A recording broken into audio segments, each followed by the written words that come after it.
નમસ્કાર નમસ્કાર નમસ્કાર વિદ્યાર્થી મિત્રો. તો મિત્રો, તમારી દ્વિતીય વાર્ષિક પરીક્ષા ખૂબ જ નજીક છે. તો વિદ્યાર્થી મિત્રો, તમે તૈયારી કરતા જ હશો, બરાબર છે? તો સૌપ્રથમ તો તમામ મિત્રોને ગુરુ જ્ઞાન શાળા યુટ્યુબ ચેનલમાં આવકારીએ છીએ, હાર્દિક હાર્દિક સ્વાગત કરીએ છીએ. તો મિત્રો, તમારો વધારે આપણે સમય નથી લેતા, તો ધોરણ 9 વિષય છે વિજ્ઞાન નું paper, most IMP module paper તમારી સમક્ષ મિત્રો રજૂ કરું છું. એના અંદરથી ઘણા એવા પ્રશ્નો પરીક્ષામાં પૂછાશે વિથ સોલ્યુશન છે મિત્રો, એટલે તમારે કોઈ પણ જવાબ દેખવાની કઈ જરૂર નથી, સમજૂતી પણ અહીંયા આપીએ છીએ. તો વિડીયો તમારે વિદ્યાર્થી મિત્રો વિડીયો લાસ્ટ સુધી પૂરેપૂરો જોવાનો છે, અને હા, પસંદ આવે તો તમારે એક લાઈક કરી દેવાની છે, તમામ મિત્રો સુધી વિડીયોને શેર કરી દેવાનો છે, જેથી તમને પણ ફાયદો થાય અને તમારા મિત્રોને પણ ફાયદો થાય.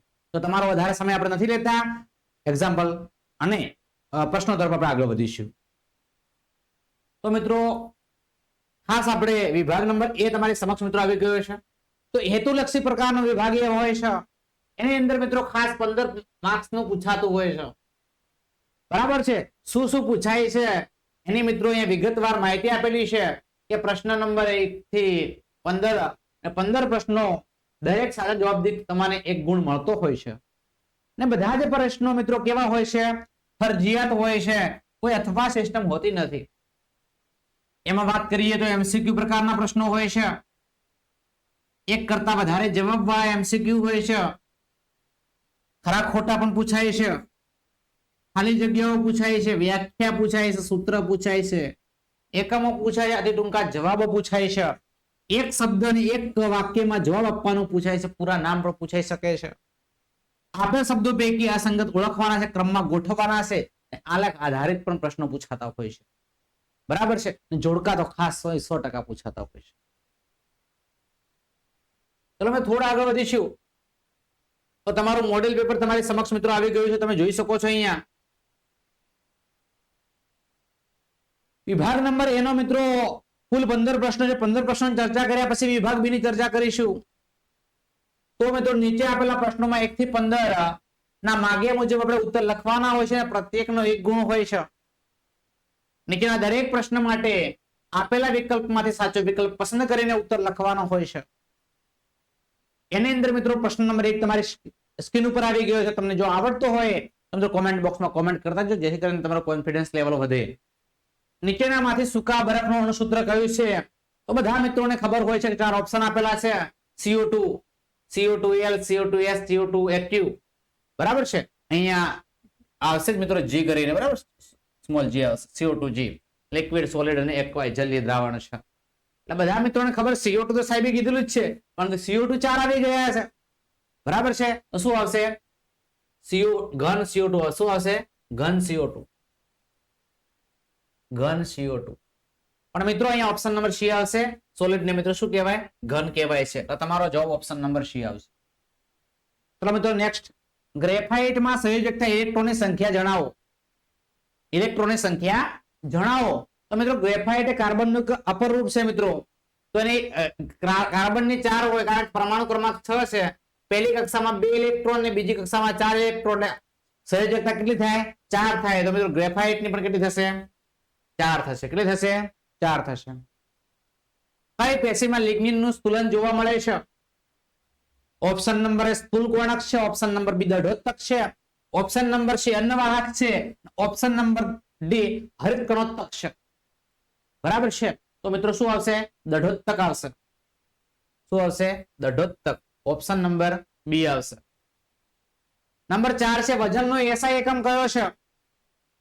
ઓપ્શન નંબર A ન્યૂટન છે, option number B kilogram metre પ્રતિ સેકન્ડ સ્ક્વેર છે, ઓપ્શન નંબર C ડાઇન છે, ઓપ્શન નંબર D A અને B બંને છે. મિત્રો દેખો, ન્યૂટન પણ છે, કિલોગ્રામ મીટર પ્રતિ સેકન્ડ સ્ક્વેર પણ છે. તમારો જવાબ શું આવશે? A અને B બંને આવશે.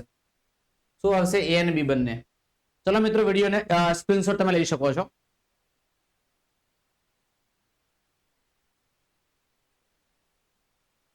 તો થોડા આગળ વધીશું. ત્યારબાદ મિત્રો ખાલી જગ્યા પૂરવાની છે.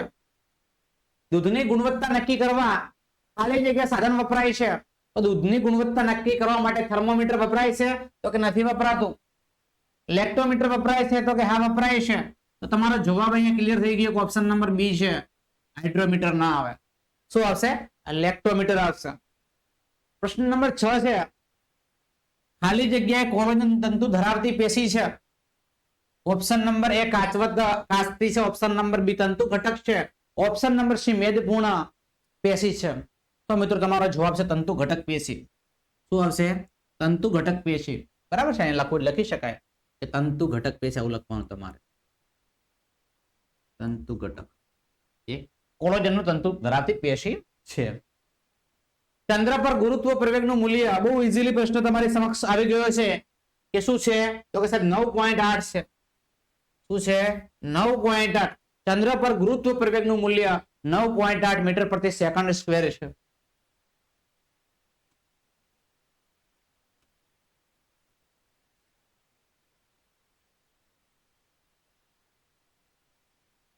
નીચેના પ્રશ્ન એક શબ્દ કે એક વાક્યમાં ઉત્તર આપણે લખવાના હોય છે. વાહને કાપેલું અંતર માપવા માટે કયું સાધન વપરાય છે? તો વાહને કાપેલું અંતર માપવા માટે સ્પીડોમીટર વપરાય. શું વપરાય છે? સ્પીડોમીટર. લખી શકાય સ્પીડોમીટર. સ્પીડોમીટર. બરાબર. શું વપરાય છે? સ્પીડોમીટર. જલવાહક પેશીનો કયો ઘટક ખોરાક સંગ્રહ કરે છે? તો જલવાહક મૃદુતક. શું આવશે? જલવાહક મૃદુતક.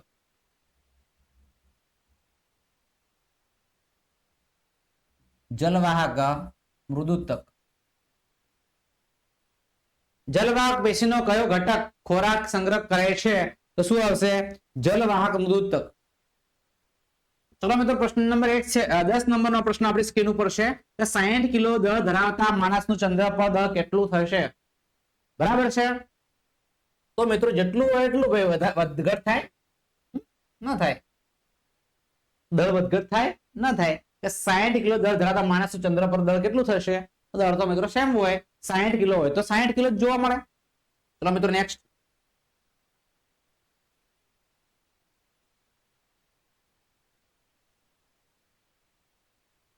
નીચેના વિધાનો ખરા છે કે ખોટા છે આપણે જણાવવાના છે.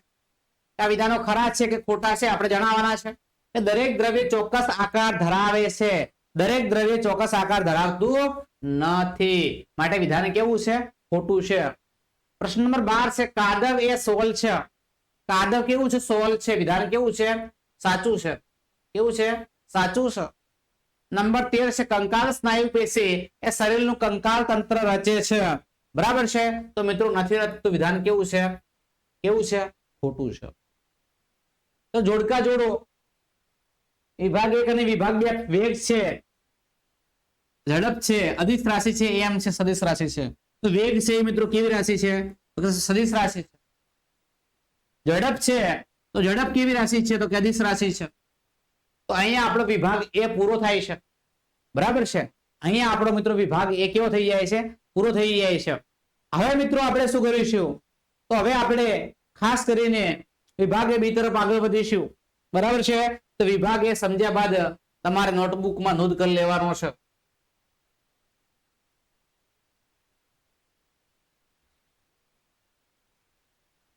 ચલો પ્રશ્ન નંબર 16 થી 24 પ્રશ્નો હોય છે. કુલ 9 પ્રશ્નો હોય છે. એમાં તમને જે 6 પ્રશ્નો આવડતા હોય એ 6 પ્રશ્નો તમારે લખી દેવાના છે. દરેકના મિત્રો 2 ગુણ હોય છે. કુલ ગુણ કેટલા હોય છે? તો કુલ ગુણ 12 હોય છે. બરાબર છે. પ્રશ્ન નંબર 16 છે, દ્રવ્ય એટલે શું? દ્રવ્ય એટલે શું? ઉદાહરણ આપો. દ્રવ્ય એટલે શું? ઉદાહરણ આપો. આપણી આસપાસ નજર કરતા જુદા જુદા આકાર, કદ, બનાવટો ધરાવતી અનેક વસ્તુઓ જોઈ શકાય છે. એને શું કહેવાય છે? દ્રવ્ય કહેવાય છે. બ્રહ્માંડની દરેક વસ્તુ જે સામગ્રીમાંથી બનેલી છે તેને વૈજ્ઞાનિકોએ દ્રવ્ય નામ આપ્યું છે. મિત્રો એની ખાસ ડેફિનેશન આ લખી શકાય કે જે વસ્તુ જગ્યા રોકે છે અને દળ ધરાવે છે એને શું કહેવાય છે? દ્રવ્ય કહેવાય છે. જે વસ્તુ જગ્યા રોકે છે અને દળ ધરાવે છે એને શું કહેવાય? દ્રવ્ય કહેવાય છે. મિત્રો ઉદાહરણ જોઈ શકો છો. હવા છે, ખોરાક છે, પથ્થરો છે, વાદળા છે, તારા છે, વનસ્પતિઓ છે, પ્રાણીઓ છે, પાણી છે, રેતીના કણ છે, વગેરે વગેરે વગેરે. ચલો મિત્રો નેક્સ્ટ પોઈન્ટ તરફ આગળ વધીશું. નેક્સ્ટ પ્રશ્ન 17 નંબરનો પ્રશ્ન આપણી સ્ક્રીન ઉપર છે. પ્રશ્ન નંબર 17 આપણે સ્ક્રીન ઉપર છે મિત્રો. કયો પદાર્થ દ્રવ્યની ત્રણેય અવસ્થાઓ સરળતાથી ધરાવી શકે છે? જવાબ છે પાણી દ્રવ્યની ત્રણેય અવસ્થાઓ સરળતાથી ધરાવી શકે છે. જો ઘન સ્વરૂપે હોય તો બરફ કહેવાય છે. ઘન હોય તો બરફ સ્વરૂપે હોય. H2O સોલિડ અવસ્થામાં હોય છે, પાણી સોલિડ અવસ્થામાં એટલે બરફ કહેવાય છે. પ્રવાહી અવસ્થામાં હોય એટલે કે પાણી સ્વરૂપે હોય તો H2O કેવાશે? લિક્વિડ સ્વરૂપે કહેવાશે. વાયુ છે પાણીની બાષ્પ સ્વરૂપે આપણને જોવા મળે છે તો H2O ગેસ સ્વરૂપે આપણને જોવા મળે છે. ચલો મિત્રો નેક્સ્ટ.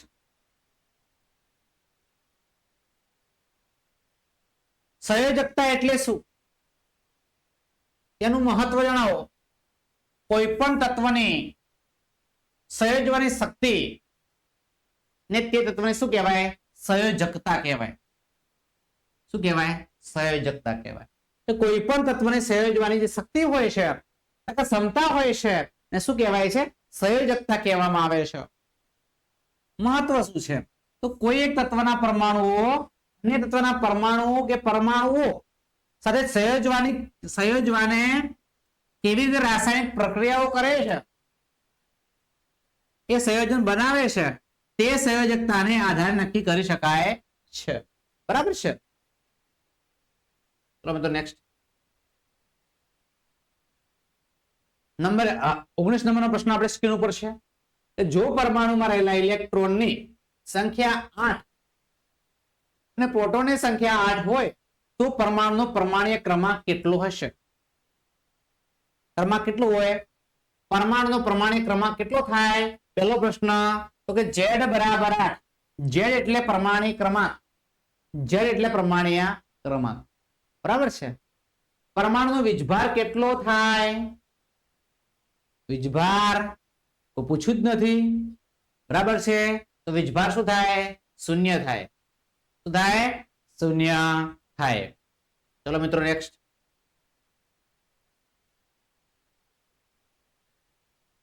પ્રશ્ન નંબર 20 છે. સ્નાયુ પેશીના સામાન્ય લક્ષણો જણાવી સ્નાયુ પેશીના પ્રકાર લખો. તો આના લક્ષણો છે. સ્નાયુ પેશી લાંબા કોષોની બનેલી છે. તેને સ્નાયુ તંતુ કહેવામાં આવે છે. સ્નાયુ તંતુમાં વિશિષ્ટ પ્રકારનું સંકોચનશીલ પ્રોટીન એટલે કે ઓક્ટિન અને માયોસિન, એક્ટિન અને માયોસિન આવેલું હોય છે. એને સંકોચન અને શીલનની હલનચલન થાય છે. આથી આ પેશીઓ આપણા શરીરમાં હલનચલન કે પ્રચલન માટે જવાબદાર છે. સ્નાયુ પેશીના પ્રકાર. તો સ્નાયુ પેશીના મિત્રો 3 પ્રકાર છે. રેખીય છે, અરેખીય છે અને હદ છે. એટલે કે હૃદ સ્નાયુ પેશી કહેવાય.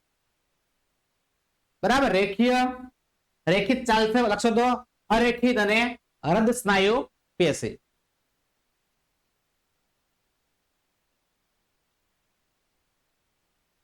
ત્યારબાદ મિત્રો તફાવત છે. અંતર અને સ્થાનાંતર. અંતર અને સ્થાનાંતરનો તફાવત પરીક્ષા માટે 100% પૂછાય એવો પ્રશ્ન. બરાબર છે?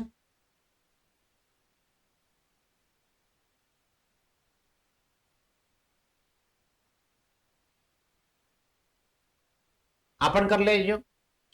અંતર ને સ્થાનાંતર. ને મિત્રો એ વેગ અને પ્રવેગ પણ કરી લેવાનો છે. બરાબર છે? આ 2 પ્રશ્નો કરી લેવાના છે. અંતર ને સ્થાનાંતર તમારે ઘરે હોમવર્કમાં કરી લેવાનો છે અને વેગ અને પ્રવેગ અહીંયા હું તમને સમજાવું છું. બરાબર છે? કે એકમ સમયમાં પદાર્થે કરેલા સ્થાનાંતરને પદાર્થનો વેગ કહેવાય છે. તો સ્થાનાંતર શબ્દ વેગ બે મિક્સ જ છે. હવે પ્રવેગ છે તો એકમ સમય પદાર્થના વેગમાં થતા વધારાને શું કહેવાય? પ્રવેગ કહેવાય છે. બરાબર? વેગનું સૂત્ર છે સ્થાનાંતર ભાગ્યા સમયગાળો છે. પ્રવેગનું છે વેગમાં થતો ફેરફાર ભાગ્યા સમયગાળો છે. પદાર્થનો વેગ 0 હોય છે તો તે પદાર્થ સ્થિર સ્થિતિમાં હોય છે અને પદાર્થનો પ્રવેગ 0 હોય તો વેગ અચળ એટલે કે નિયમિત હોય છે. વેગનો એસઆઈ એકમ મીટર પ્રતિ સેકન્ડ છે. મીટર પ્રતિ સેકન્ડ આવું લખી શકાય. મીટર પ્રતિ સેકન્ડ એટલે એમએસ ઇન્વર્સ લખી શકાય. પ્રવેગનો એસઆઈ એકમ મીટર પ્રતિ સેકન્ડ સ્ક્વેર છે. આવી રીતે આવું પણ લખી શકાય, તમને જે યોગ્ય લાગે. તો આ રીતે બે અંતર અને સ્થાનાંતર પણ મિત્રો કરી લેજો, વેગ અને પ્રવેગનો પણ કરી લેજો. બંને ઇમ્પોર્ટન્ટ છે, બંને મૂકી દીધા છે. બંને સોલ્યુશન અમે આપ્યું નથી. વેગની વ્યાખ્યા આપો અને સૂત્ર અને એસઆઈ એકમ જણાવો. તો પદાર્થના એકમ સમયમાં કરેલા સ્થાનાંતરને પદાર્થનો વેગ કહેવામાં આવે છે. વેગનું સૂત્ર છે સ્થાનાંતર ભાગ્યા સમય એટલે કે s ભાગ્યા t. સ્થાનાંતર ભાગ્યા સમય એટલે કે s ભાગ્યા t. સ્થાનાંતરનો એસઆઈ એકમ મીટર છે અને સમયનો એસઆઈ એકમ સેકન્ડ છે. વેગનો એસઆઈ એકમ મીટર પ્રતિ સેકન્ડ છે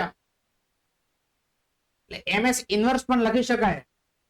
વેગ માટે કિલોમીટર પ્રતિ કલાક, સેન્ટીમીટર પ્રતિ સેકન્ડ જેવા એકમો પણ વપરાય છે.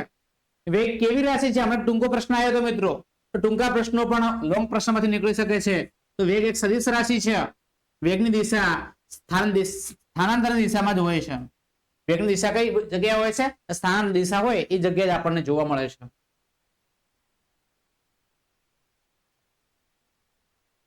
બળની વ્યાખ્યા લખો. ન્યૂટનના ગતિનો પહેલો નિયમ જડત્વનો નિયમ શા માટે કહેવામાં આવે છે? જે બાહ્ય અસર વડે પદાર્થની સ્થિર કે ગતિમાન અવસ્થામાં ફેરફાર થાય તે બાહ્ય અસરને શું કહેવાય છે? તો કે બળ કહેવાય છે. ન્યૂટન ગતિના પહેલા નિયમ મુજબ પદાર્થની આપમેળે પોતાની સ્થિર કે ગતિમાન અવસ્થામાં ફેરફાર કરી શકાતો નથી. પદાર્થના આ ગુણધર્મને શું કહેવાય છે મિત્રો? તો કે જડત્વ કહેવામાં આવે છે. ન્યૂટન ગતિના પહેલા નિયમને જડત્વનો નિયમ પણ કહેવામાં આવે છે. બરાબર છે? ચલો મિત્રો, ધક્કો. ધક્કો એટલે શું? અને એસઆઈ એકમ લખો. તે સદિશ રાશિ છે કે અદિશ રાશિ છે? ધક્કાની વ્યાખ્યા સૌ પ્રથમ કે પદાર્થની સપાટી પર લંબ રૂપે લાગતા બળને શું કહેવાય છે? ધક્કો કહેવામાં આવે છે. ધક્કો એ શું છે? તો કે એક જાતનું વિશિષ્ટ પ્રકારનું બળ છે. એકમ છે મિત્રો, એનો એસઆઈ એકમ છે ન્યૂટન છે. ધક્કાનો એસઆઈ એકમ, બળનો એસઆઈ એકમ બધા સમાન જ છે, ન્યૂટન છે. ધક્કો એ મિત્રો સદિશ રાશિ છે. ધક્કો એ કેવી રાશિ છે? સદિશ રાશિ છે. કેમ કે એને સ્થાનાંતરની દિશામાં જ હોય છે. બરાબર.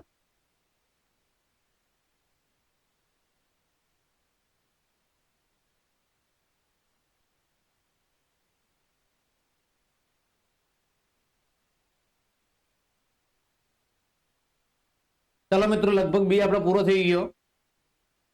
વિભાગ બી ક્લિયર થઈ ગયો. બરાબર. વિભાગ બી માં બધા પ્રશ્નો કરી લેવાના છે, જેથી કરીને વિભાગ બી ની અંદર તમારા પૂરેપૂરા માર્ક્સ મળી શકે. તમે જોઈ શકો છો અહીંયા 12 માંથી 12. 6 પ્રશ્ન વ્યવસ્થિત લખી દેવાના છે. 6 પ્રશ્ન તમારા ક્લિયર થઈ જશે એટલે તમારા પૂરેપૂરા માર્ક્સ મળી જશે. કોઈ પણ તમને 3 પ્રશ્ન નહીં આવડે કોઈ વાંધો આવશે નહીં.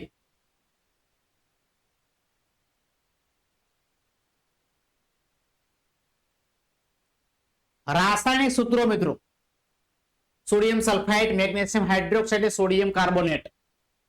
બરાબર. તો સોડિયમ સલ્ફાઇડ નું સૂત્ર છે અહીંયા લખ્યું છે Na2S. શું છે? આરે લખી શકાય Na2S. આ રીતે લખજો. બરાબર. Sodium sulphide. મેગ્નેશિયમ હાઇડ્રોક્સાઇડ એટલે મિત્રો લખી શકાય MgOH2. શું લખી શકાય? MgOH2. સોડિયમ કાર્બોનેટ એટલે કે Na2CO3. બરાબર. સોડિયમ સલ્ફાઇડ આ રીતે લખાશે, મેગ્નેશિયમ હાઇડ્રોક્સાઇડ આ રીતે લખાશે અને સોડિયમ કાર્બોનેટ આ રીતે લખાશે. ચલો, નીચે દર્શાવેલ સૂત્રો આધારિત સંયોજનોના નામ લખવાના છે. તો એલ્યુમિનિયમ સલ્ફેટ છે. શું છે? એલ્યુમિનિયમ સલ્ફેટ, પોટેશિયમ નાઇટ્રેટ અને કેલ્શિયમ ઓક્સાઇડ. શું છે? Calcium oxide.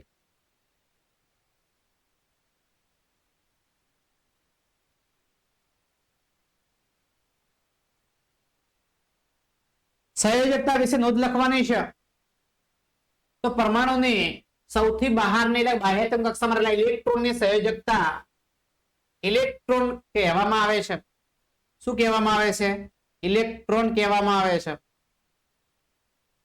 અને તે કક્ષાને સંયોજકતા કક્ષા પણ કહેવાય છે. શું કહેવાય? સંયોજકતા કક્ષા પણ કહેવાય છે. સંયોજકતા કક્ષામાં અયુગ્મિત ઇલેક્ટ્રોનોની સંખ્યાને પરમાણુની સંયોજકતા કહેવામાં આવે છે. કોઈ પણ તત્વને સંયોજવાની શક્તિ એટલે કે ક્ષમતાને તે તત્વની સંયોજકતા કહેવામાં આવે છે. કોઈ પણ પરમાણુ બાહ્યતમ કક્ષામાં વધુમાં વધુ 8 ઇલેક્ટ્રોન સમાઈ શકે છે. જે તત્વની બાહ્યતમ કક્ષામાં 8 ઇલેક્ટ્રોન નથી એ સંપૂર્ણ ભરાયેલી હોય તેવા તત્વોના પરમાણુ ખૂબ જ ઓછી રાસાયણિક સક્રિયતા દર્શાવે છે ને આવા તત્વોના પરમાણુને અન્ય તત્વોના પરમાણુ સાથે સંયોજન ક્ષમતા અથવા સંયોજકતા શૂન્ય હોય છે. સંપૂર્ણ ભરાયેલી હોય એ સંયોજકતા શું હોય? શૂન્ય હોય. જે તત્વોની સંયોજકતા શૂન્ય હોય તેવા તત્વોને કેવા તત્વો કહેવાય? નિષ્ક્રિય તત્વો કહેવામાં આવે છે. નિષ્ક્રિય તત્વો પૈકી માત્ર હિલિયમની બાહ્યતમ કક્ષામાં 2 ઇલેક્ટ્રોન છે, જ્યારે બાકીના નિષ્ક્રિય તત્વોની બાહ્યતમ કક્ષામાં કેટલા ઇલેક્ટ્રોન હોય? 8 ઇલેક્ટ્રોન હોય છે. કેટલા ઇલેક્ટ્રોન હોય છે? 8. કારણ હિલિયમમાં કેમ? તો હિલિયમમાં ફક્ત મિત્રો તમે જોઈ શકો છો કે ફક્ત ને ફક્ત એમાં હિલિયમમાં 2 જ પરમાણુ ક્રમાંક હોય છે. બરાબર? દરેક તત્વનો પરમાણુ બાહ્યતમ કક્ષામાં અષ્ટકની રચના પ્રાપ્ત કરવા માટે કરે છે ને આ માટે પરમાણુ અન્ય તત્વના પરમાણુ સાથે ઇલેક્ટ્રોનની ભાગીદારી અથવા આપલે કરે છે. 2 કે તેથી વધુ તત્વોના પરમાણુની બાહ્યતમ કક્ષામાં ભાગીદારી કરતા અથવા વિનિમય કરતા ઇલેક્ટ્રોનની સંખ્યા સંયોજકતા કહેવામાં આવે છે.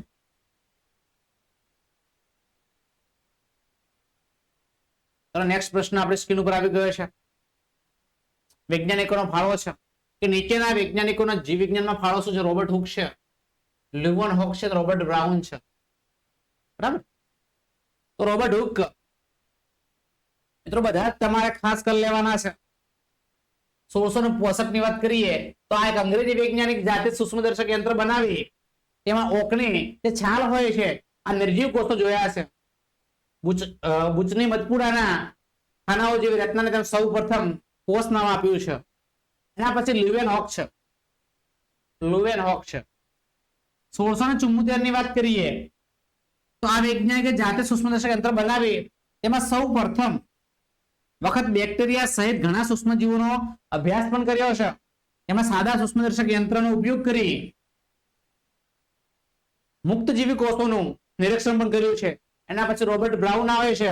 તો રોબર્ટ બ્રાઉન 1831 માં આ વૈજ્ઞાનિકો વનસ્પતિ કોષમાં લાક્ષણિક ગોળાકાર કાચને કોષ કેન્દ્ર વર્ણવ્યું છે.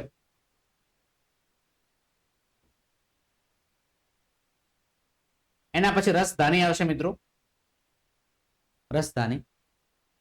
રસધાનીઓ ઘન પ્રવાહી પદાર્થોને સંગ્રહ કરતી કોથળીઓ જેવી રચનાઓ છે. વનસ્પતિ કોષમાં રસધાની મોટા કદની હોય છે અને કેટલાક વનસ્પતિ કોષમાં કેન્દ્રસ્થ રસધાની કોષના કદનો 50 થી 90% ભાગ રોકે છે. વનસ્પતિ કોષમાં રસધાનીઓ કોષીય દ્રવ્યોની ભરેલી હોય છે. ખાસ કરીને વનસ્પતિ કોષના અગત્યના ઘણા દ્રવ્યો જેવા કે એમિનો એસિડ્સ, શર્કરા, વિવિધ કાર્બનિક એસિડ્સ અને કેટલાક પ્રોટીનના સંગ્રહ રસધાનીઓમાં થાય છે. તે વનસ્પતિ કોષને આસુનતા અને કઠિનતા પણ આપે છે. પ્રાણી કોષમાં રસધાની પ્રાણી કોષમાં નાના કદની રસધાની હોય છે. અમીબા જેવા એક કોષી પ્રાણીમાં ખોરાકનો સંગ્રહ કરતી રસધાની અન્નધાન્ય સ્વરૂપે આપણને જોવા મળે છે. અને મીઠા જળમાં વસવાટ કરતા એક કોષી પ્રજીવો અમીબા છે, પેરામિશિયમ છે. વિશિષ્ટ પ્રકારની રસધાનીઓ આંકુચક રસધાની ધરાવે છે. તે વધારાના પાણી કેટલાક નકામા પદાર્થની વાત કરીએ તો કોષમાંથી ત્યાગ કરવામાં અગત્યની ભૂમિકા ભજવે છે. બરાબર છે? ચલો અમે થોડા આગળ વધીશું. પ્રશ્ન નંબર 29 આપણે સ્ક્રીન ઉપર છે. અધિસ્તર એટલે શું? તેની રચના અને કાર્યની નોંધ કરવાની છે. તો વનસ્પતિના અંગોના સૌથી બહારના એક સ્તરને મિત્રો અધિસ્તર કહેવામાં આવે છે. વનસ્પતિના અંગોના સૌથી જે બહારનું જે આવરણ હોય છે, તો બહારનું જે સ્તર હોય છે એટલે શું કહેવાય છે? અધિસ્તર કહેવામાં આવે છે. અને રચના આપણે જોઈ લઈએ તો અધિસ્તરના કોષો મૃદુતક પેશીના બનેલા છે. એક સ્તરમાં ગોઠવાયેલા અને આંતરકોષીય અવકાશ વગર સળંગ ગોઠવણી ધરાવે છે. મોટા ભાગના અધિસ્તરીય કોષો ચપટા હોય છે અને તેમની બાહ્ય તથા પાર્શ્વ દિવાલ આંતરિક કોષ દિવાલ કરતા કેવી હોય છે? તો કે જાડી હોય છે. વનસ્પતિના હવાઈ ભાગોના અધિસ્તરીય કોષો જળ પ્રતિરોધક મીણ એટલે કે ક્યુટિન ના સ્રાવથી આવૃત હોય છે. કાર્યો મિત્રો સમજી લઈએ કે અધિસ્તર વનસ્પતિના બધા ભાગોને રક્ષણ આપે છે. અધિસ્તર પર એક મીણયુક્ત ક્યુટિન આવરણ વનસ્પતિના પાણીના વ્યયની સામે શું આપે છે? રક્ષણ આપે છે. ને યાંત્રિક ઈજા પરોપજીવી ફૂગ સાથે પણ શું આપે છે? રક્ષણ આપે છે. શુષ્ક વસવાટમાં આવેલી કેટલીક વનસ્પતિઓમાં અધિસ્તર જાડું હોય છે. તે પાણી ગુમાવવાની સામે વનસ્પતિને રક્ષણ પણ આપે છે. અને મૂળના અધિસ્તરીય કોષો ભૂમિમાંથી પાણીનું શું કરે છે? શોષણ કરે છે. તો થોડા આગળ વધી લઈએ. ચલો મિત્રો, આર્કિમિડીઝનો સિદ્ધાંત પરીક્ષા માટે ખૂબ જ ઇમ્પોર્ટન્ટ. 3 ઉપાયો પણ આપણે આપવાના છે. આર્કિમિડીઝ નો સિદ્ધાંત પરીક્ષામાં 100% હશે. દરેક એસવીએસ અંદર જોવા મળશે, તમે જોઈ શકો છો. તો જ્યારે આર્કિમિડીઝ સિદ્ધાંત છે મિત્રો, કે જ્યારે કોઈ પદાર્થને તરલ આંશિક રીતે સંપૂર્ણપણે ડૂબાડવામાં આવે છે ત્યારે ઉધ્વ દિશામાં તે બળનો અનુભવ કરાય છે. તમે કોઈ પાણી હોય છે એમાં કોઈ વસ્તુને ડૂબાડવાનો પ્રયત્ન કરજો એટલે સીધું ઉધ્વ દિશામાં ફેંકાશે. મિત્રો આર્કિમિડીઝ સિદ્ધાંત કહેવામાં આવે છે તે બળ પદાર્થ દ્વારા ખસેડાયેલો તરલના વજન પર બરાબર હોય છે. તરલનું જે વજન હોય છે એના બરાબર જોવા મળે છે. હવે આ મગજમાં ન બેસાડો મિત્રો, આ મગજમાં બેસાડજો. કોઈ પણ એક લખવાની છે, બે તમારે લખવાની જરૂર નથી. વ્યાખ્યાઓ બે સિદ્ધાંત લખવાની કોઈ જરૂર નથી. જ્યારે કોઈ પદાર્થની તરલ આંશિક કે સંપૂર્ણપણે ડૂબાડવામાં આવે છે ત્યારે તેના પર લાગતું તરલનું ઉત્પ્લાવક બળ એને વિસ્થાપિત કરેલા તરલના વજન જેટલું હોય છે. આપણને લખી શકાય. મિત્રોના ઉપયોગો જોઈ લઈએ આપણે. કઈ કઈ જગ્યાના ઉપયોગો થાય છે? તો જહાજ અને સબમરીનની રચના કરવામાં તેમજ ડિઝાઇનમાં વપરાય છે. દૂધની વાત કરીએ તો દૂધના નમૂનાની શુદ્ધતા માપવા માટે લેક્ટોમીટરમાં વપરાય છે. પ્રવાહીની ઘનતા શોધવા માટે શેમાં વપરાય છે? હાઇડ્રોમીટરમાં વપરાય છે. તો આ 3 પ્રશ્નો પણ ક્લિયર થઈ જાય કે દૂધના નમૂના શુદ્ધતા માપવા માટે કયું સાધન વપરાય છે? તો શું આવશે? લેક્ટોમીટર. પ્રવાહીની ઘનતા માપવા માટે હાઇડ્રોમીટર. જહાજની સબમરીન રચના માટે ડિઝાઇનમાં કયો નિયમ લાગુ પડે છે? તો આર્કિમિડીઝનો સિદ્ધાંત. આર્કિમિડીઝના સિદ્ધાંતની મદદથી ઘન પ્રવાહીની વિશિષ્ટ ઘનતા, અનિયમિત આકારના પદાર્થનું કદ, પદાર્થના દ્રવ્યમાં રહેલી ભેળસેળ, મિશ્ર ધાતુના ઘટક, દ્રવ્યનું પ્રમાણ વગેરે જાણી શકાય છે. બરાબર, વગેરે જાણી શકાય છે.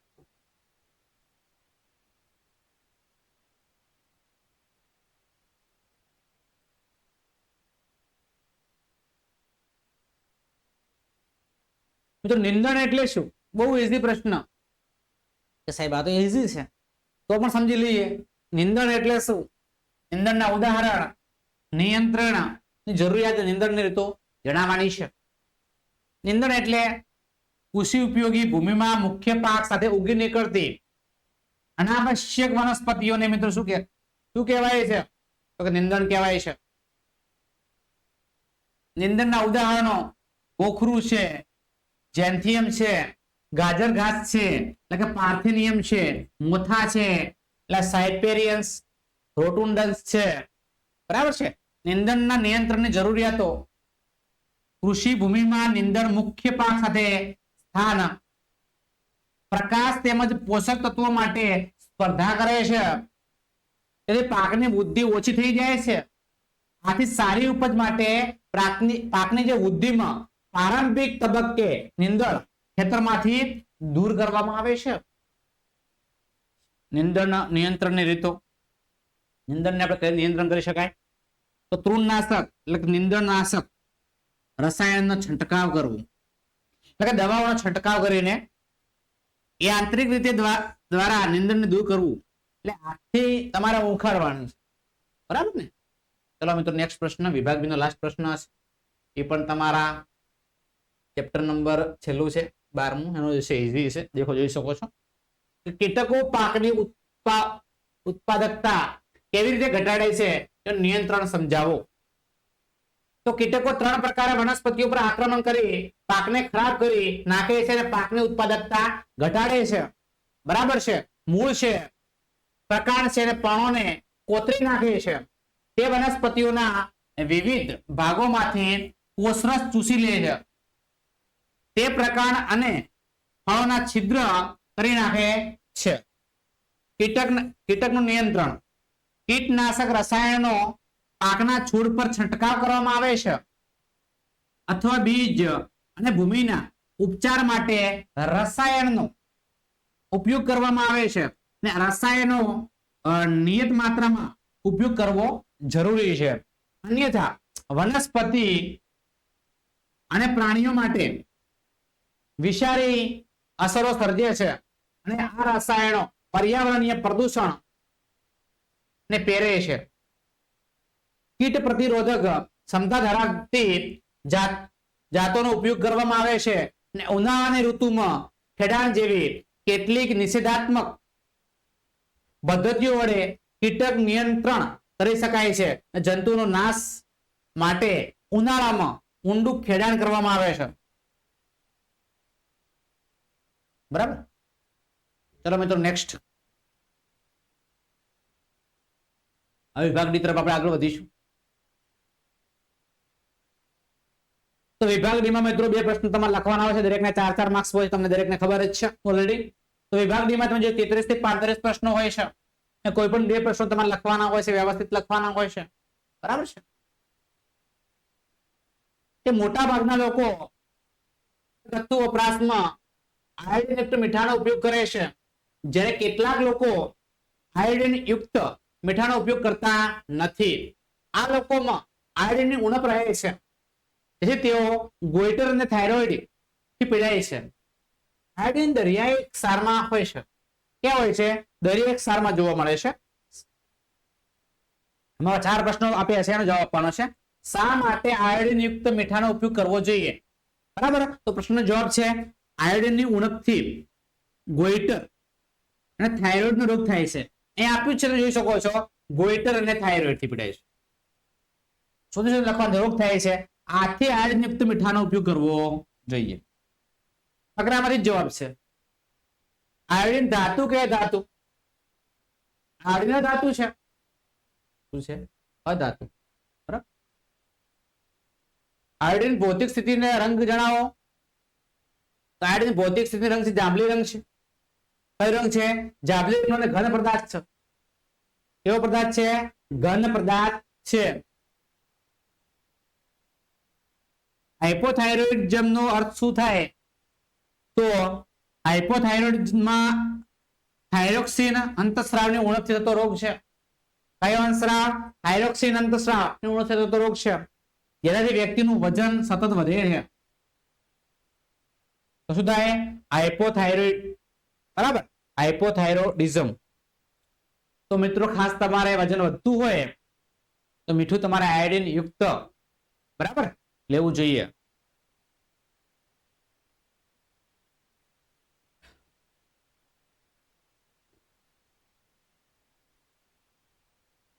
ચલો મિત્રો 31, 35 પી સંજ્ઞા પરથી તત્વનો પ્રમાણીય ક્રમાંક ઝેડ. બરાબર? તો આ તમારો પ્રમાણીય ક્રમાંક કહેવાશે. ધ્યાન રાખજો. તો ઝેડ બરાબર 15. ઝેડ બરાબર 15. તત્વનો દળાંક મિત્રો દળ આપ્યું છે. દળાંકને મિત્રો શું કહેવાય? તો કે એ કહેવાય. કેટલો છે? તો કે 31 છે. તત્વમાં ન્યુટ્રોનની સંખ્યા. તત્વમાં મિત્રો ન્યુટ્રોનની સંખ્યા છે. ન્યુટ્રોનની સંખ્યા માટે મિત્રો દળાંક બરાબર પ્રોટોન પ્લસ ન્યુટ્રોન આવે, પ્રોટોન પ્લસ ન્યુટ્રોન આવે, બરાબર. તો પ્રોટોન કેન્દ્રમાં હોય છે 31 બરાબર, અહીંયા સમજાવું છું, પ્રોટોન કેટલા છે? 15 છે, પ્લસ ન્યુટ્રોન છે 31 માઇનસ 15 બરાબર ન્યુટ્રોન. 31 માંથી 15 ચલો બાદ કરી લો તો સાહેબ 16 આવશે, પણ આપણે ગણતરી શીખવાડી દઈએ તો કે 2 10 6 ને 16 બરાબર. તો તત્વોમાં ન્યુટ્રોનની સંખ્યા કેટલી છે? તો સાહેબ 16 છે. ભાઈ આના કરતા એકાદ વધારે હોય છે અથવા સરખી હોય છે, ધ્યાન રાખજો. એક સંયોજન સોડિયમ ધાતુ સાથેનો, એક સંયોજન સોડિયમ ધાતુ સાથેનો સંયોજનની સૂત્ર જણાવવાનું છે. સોડિયમ ધાતુ સાથે મિત્રો, સોડિયમ સાથે કોણ આવશે? ફોસ્ફરસ પી. એટલે મિત્રો શું આવશે? ફોસ્ફરસ ની આપણે ચર્ચા કરવાની થાય છે, બરાબર. તો મિત્રો આપણે ફોસ્ફરસ ની શું કરી લઈએ? ચર્ચા કરી લઈએ. તો મિત્રો આપણે સૂત્ર બનાવવાનું છે, બહુ ઈઝી છે, તમને આવડી જાય એવું છે, બરાબર છે. તો મિત્રો ખાલી તમારે સંયોજકતા તમને ખબર હોવી જોઈએ. તો સોડિયમ નું પરમાણ્વીય ક્રમાંક કેટલો છે? તો બધાને ખબર છે સાહેબ 11 છે. ફોસ્ફરસ નો હાલત ચર્ચા કરી આપણે, કેટલો છે? તો કે 15 છે, બરાબર. તો હવે આપણે શું કરીશું? તો એ સંયોજક લખીશું ને પછી મિત્રો ક્રોસ ખાલી કરવાનો છે, ફક્ત ક્રોસ, બરાબર. એટલે કે NaP બરાબર, અને સંયોજકતા આપણે લખી દઈએ.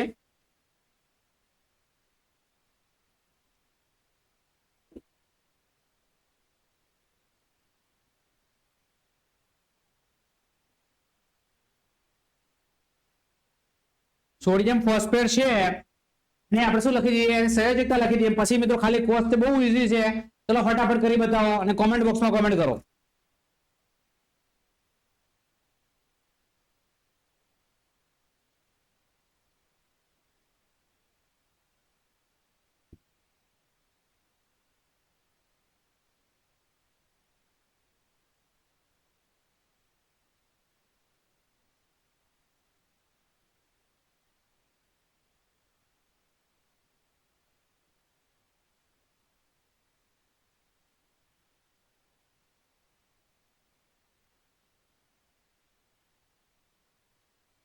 બધાને ખબર પડી ગઈ છે કે આનો 11 નંબર છે, આનો 15 નંબર છે, આપણે હાલ જ વાત કરી.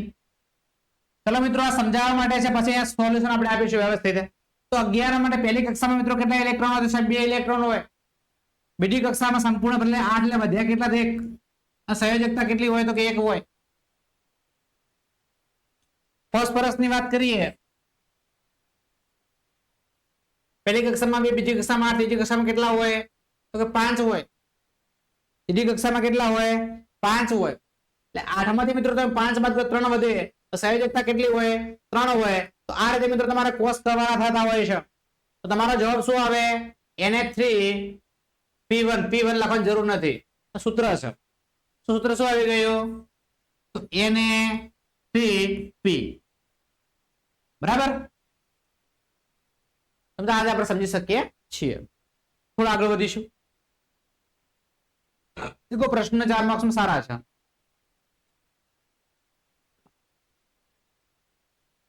गुरुत्वाकर्षण सार्वत्रिक नियम समझाओ, एनो गाणितिक स्वरूप.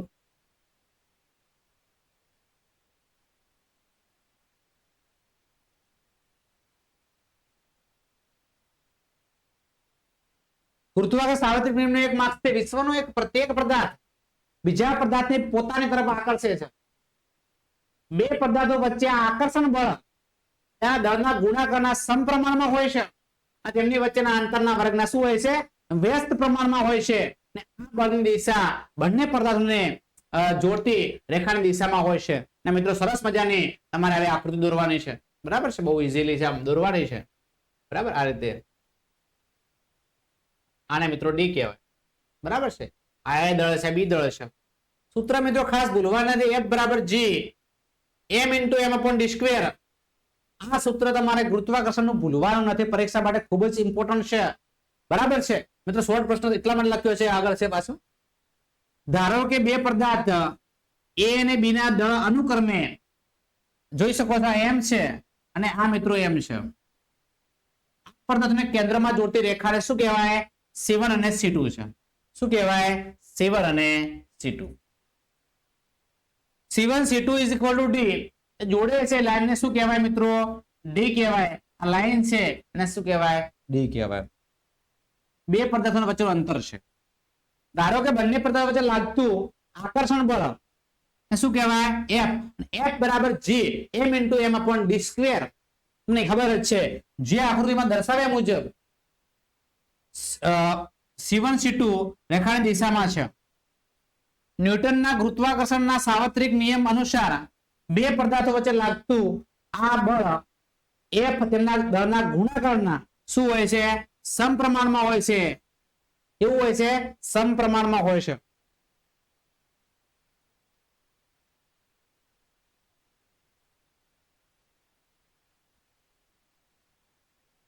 F ચલે છે m into m F ચલે છે m into m સમીકરણ નંબર કેટલું આપ્યું છે મિત્રો 1 આપ્યું છે અને આ બળ બંને પદાર્થો વચ્ચેના અંતરના વર્ગને શું હોય છે વ્યસ્ત પ્રમાણમાં હોય છે એટલે કે F ચલે છે 1/d સ્ક્વેર સમીકરણ 1 અને 2 નો સમન્વય કરતા F ચલે છે m into m upon d square F બરાબર આની જગ્યાએ મિત્રો શું મૂકી શકાય ચલાંક ની જગ્યાએ g મૂકી શકાય અચળાંક છે સાર્વત્રિક અચળાંક છે m into m upon d square g શું છે લખી દીધું છે સમપ્રમાણતાનો અચળાંક છે જે ગુરુત્વાકર્ષણ સાર્વત્રિક અચળાંક પણ કહેવામાં આવે છે તો સમીકરણ 4 જે છે ન્યૂટનના ગુરુત્વાકર્ષણના સાર્વત્રિક નિયમનું ગાણિતિક સ્વરૂપ છે બરાબર તમારે ખાસ યાદ રાખવાનું છે કે F બરાબર capital J m into m upon d square આ સૂત્ર તમારે ખાસ તૈયાર કરવાનું છે બરાબર છે તો મિત્રો આ છે આજનું આપણું મોસ્ટ આઈએમપી પેપર બરાબર છે તમે જોઈ શકો છો કે તો વિદ્યાર્થી મિત્રો તમને વિડીયો સારો લાગ્યો હશે અને મિત્રો વિડીયો વ્યવસ્થિત ધ્યાનથી આપ સૌ નિહાળવા બદલ દરેક મિત્રોનો આભાર બરાબર દરેક મિત્રોનો આભાર